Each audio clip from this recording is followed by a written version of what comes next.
Okay, now that I have it all put together, I figured I'd do another little video with a little bit more information to it. This is a 1924 General Electric ceiling fan.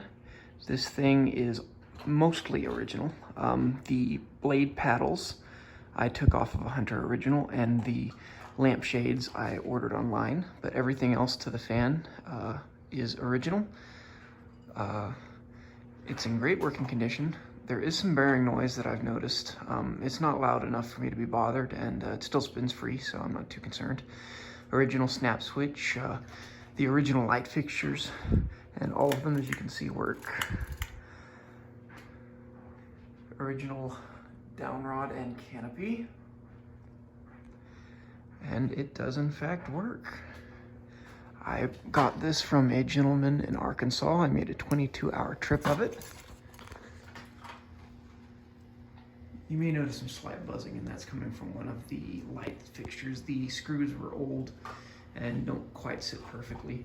It usually goes away once the fan gets up some speed, and it's not noticeable at all when the fan's on high.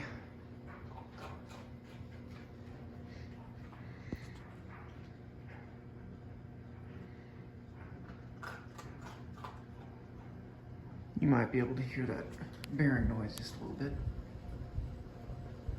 It's most noticeable when the fan is on low.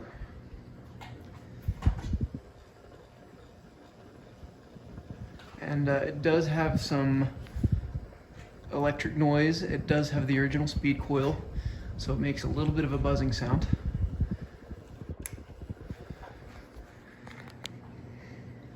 Nothing that I wouldn't expect from a fan like this, especially considering that it's never had new windings, it's never had a new coil. 97 years and still runs excellent. It has some fairly distinct speeds. I would compare them to a Hunter Originals as far as the pacing. The low is somewhat fast, but slower than I was expecting. And there is a bit of difference between the medium and high, which I wasn't expecting given the original coil.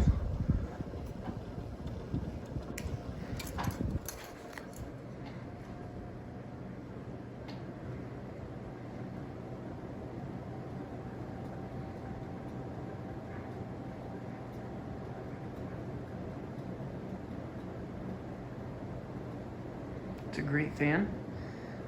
It very much outperforms the Hunter original that used to be in here.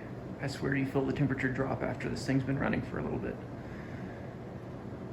Before too long, I will have a Westinghouse Sidewinder and a 30s deal. Both of those are currently in Dallas getting new windings from the fan man.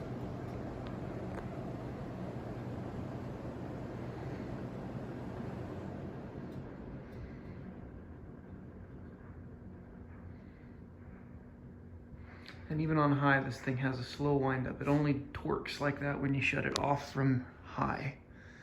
And as you can see, it has a nice long spin down. That's why I'm not too worried about those bearings.